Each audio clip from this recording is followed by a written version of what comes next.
E aí pessoal, é muito bom ter vocês aqui mais uma vez. Meu nome é Guilherme, eu também faço parte do Integre, que é o Ministério de Jovens da EBNU. E hoje a gente vai estudar mais uma parte, que é a parte 2 do capítulo 10 do livro do Timothy Keller, Gálatas para você. Hoje a gente vai focar mais nos versículos 5 a 16. E se você chegou agora nesse vídeo, tem uma série de outros vídeos para trás. É só você entrar no canal da EBNU no YouTube, procurar pela playlist do Integre e os vídeos vão estar todos lá. Você pode acompanhar, hoje já está no capítulo 10, na parte 2, então todos os outros estão lá. Vamos por livro. Como eu disse no vídeo de hoje, a gente vai olhar mais para os versículos 6 a 15 do capítulo 5 de Gálatas. Paulo, ele faz aquela afirmação mais uma vez de que nem a circuncisão, nem a incircuncisão tem valor algum. O que Paulo está querendo dizer aqui? Primeiro a gente tem que entender o seguinte, ele está se referindo à circuncisão no decorrer da carta toda como uma maneira de se referir à obediência à lei. E ele está se referindo à incircuncisão como a desobediência da lei, ou paganismo. O que Paulo está dizendo, se a gente parar para pensar, é bem impactante. Ele está dizendo que nem a obediência e nem a desobediência à lei serve para proporcionar um relacionamento com Deus. Nenhum dos dois, nem o paganismo e nem aquela religiosidade, ela vai servir por si só para nos dar essa justificação que nos coloca diante de Deus. Então a gente já aprendeu durante toda a carta que só tem uma pessoa responsável pelo nosso relacionamento com Deus. É o próprio Filho de Deus, Jesus. E ponto final. O nosso sucesso em obedecer à lei, às regras, a lei mosaica, a lei cerimonial, a lei civil, toda ela não deve fazer, esse nosso sucesso não deve fazer a gente pensar que Deus nos ama mais porque a gente conseguiu. E nem quando a gente fracassa e erra, deve fazer a gente pensar que Deus nos ama menos por causa disso. O que motivou o amor do Pai por nós foi o seu Filho Jesus Cristo.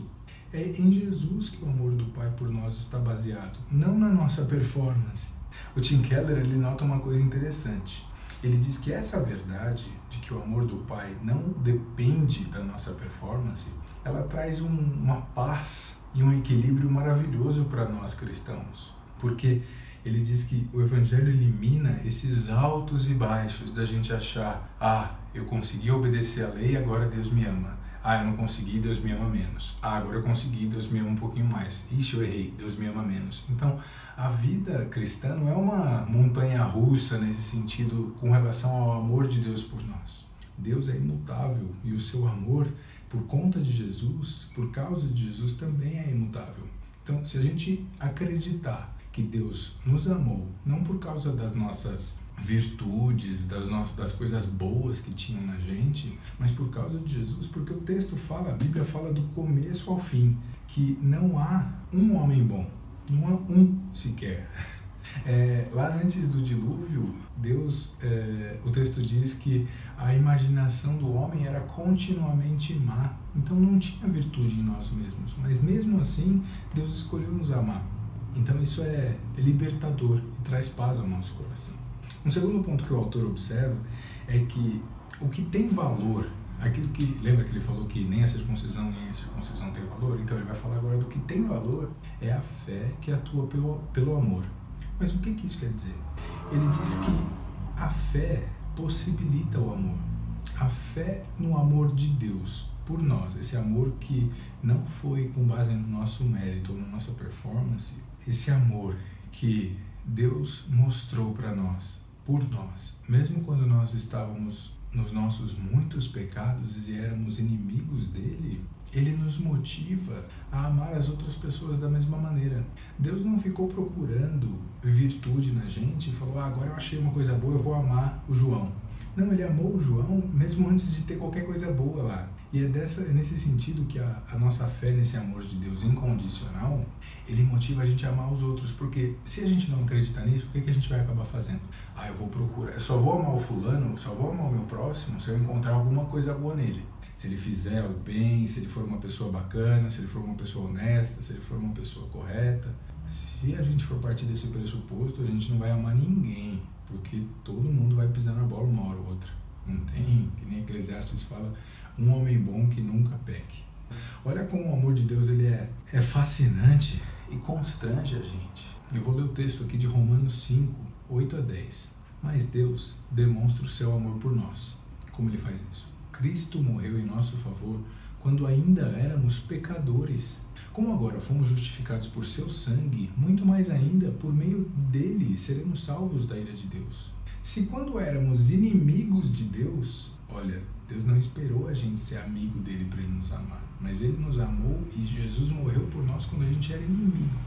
Se quando éramos inimigos fomos reconciliados com ele mediante a morte de seu filho, quanto mais agora, já tendo sido reconciliados, seremos salvos por sua vida. Então é fascinante isso, no sentido que Deus não baseou o seu amor na nossa bondade. Isso é um alívio, porque se ele fosse procurar alguma coisa boa para nos amar em nós mesmos, a gente já está abandonado completamente. Mas se a gente perceber, isso é uma coisa interessante. Quando a gente percebe que a gente está tendo dificuldade de amar o próximo, a gente não deve tentar amar melhor ou amar mais ou fazer alguma coisa assim. A gente deve olhar para a nossa compreensão do amor de Deus. Porque o que o texto diz é que a fé atua pelo amor. Então, se a gente tem uma compreensão correta do amor de Deus por nós, que Deus nos amou a despeito das nossas falhas, é esse o amor que a gente vai ser constrangido a levar para os outros. A gente vai ser constrangido a amar as outras pessoas da mesma maneira que Deus nos amou. É aquele amor conhecido na teologia sacrificial. É o amor que pensa no outro. Não é um amor que dá aos cães as coisas santas ou as pérolas aos porcos. É um amor sábio, mas é um amor que se doa também, como Cristo se doou por nós quando a gente não merecia. Outra coisa interessante que o Keller nota é que o zelo de Paulo, assim, o povo estava tão preocupado, não, vocês têm que se circuncidar, vocês têm que obedecer toda a lei para serem aceitos. E Paulo chega num ponto assim, vocês são tão zelosos assim, vocês se importam tanto, vocês são tão religiosos, então em vez de se circuncidar, se castra logo, vai um passo além para mostrar essa tua devoção toda. É uma ironia de Paulo assim, grande, em falar, vocês não estão entendendo o que é o Evangelho. E a gente pode perceber que esse trecho dos versículos 6 ao 15, ele cobre muito bem aquela introdução do versículo 1. Paulo começa o capítulo 5 de Gálatas falando assim, foi para a liberdade que Cristo nos libertou.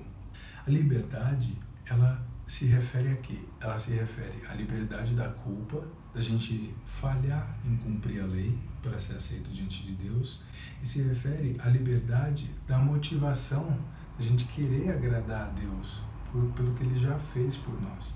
A gente é livre de viver uma vida totalmente religiosa e vazia, no sentido de tentar chegar até Deus por nossos méritos, e a gente é livre de viver uma vida ímpia, não santa, totalmente desobediente, licenciosa, cheia de libertinagem, uma vida carnavalesca, assim, para a gente entender melhor. É muito importante. Eu fecho com isso, a gente entender o seguinte, a gente é livre da lei como forma de sermos justificados por ela. Mas por outro lado, uma vez que a gente entende o Evangelho, entende que Jesus já alcançou essa justificação por nós, nós somos constrangidos a obedecer à lei, porque a lei revela quem Deus é, a lei revela um Deus santo. É interessante, antigamente, era a lei, os puritanos diziam que a lei era como se fosse um espelho. Você coloca a lei diante da pessoa para ela ver o quão feia ela é, o quão pecadora ela é, para ela sentir o peso do pecado e ela ver que ela precisa ser justificada por Jesus, e é só em Jesus que ela vai encontrar essa justificação. Nós somos motivados, nós somos livres da lei para obedecer agora a lei por amor a Deus, não como forma de ser aceito, porque a gente já foi aceito, mas simplesmente como uma forma de agradar a Deus. Eu vou encerrar com uma citação do livro.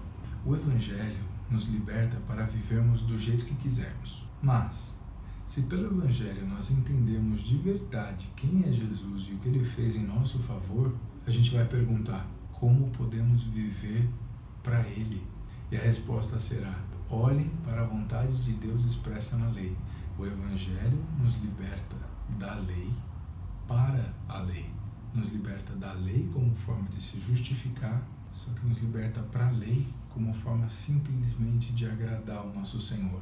E mesmo tendo segurança de que mesmo quando a gente falhar em cumprir a lei, Deus não vai amar a gente menos, porque a base do amor de Deus por nós está em Jesus e não na minha perfeição em cumprir a lei. Isso é muito bom. Perguntas para a gente encerrar. De que maneira nós reagimos aos nossos fracassos e aos nossos sucessos? A gente reage na base do mérito, performance, ou a gente reage de uma maneira evangélica e com misericórdia, entendendo que a gente não é melhor porque a gente conseguiu cumprir mais a lei? Em quais situações nos é difícil amar o próximo? E como que a gente entender melhor o amor de Deus por nós nos vai ajudar nessa situação?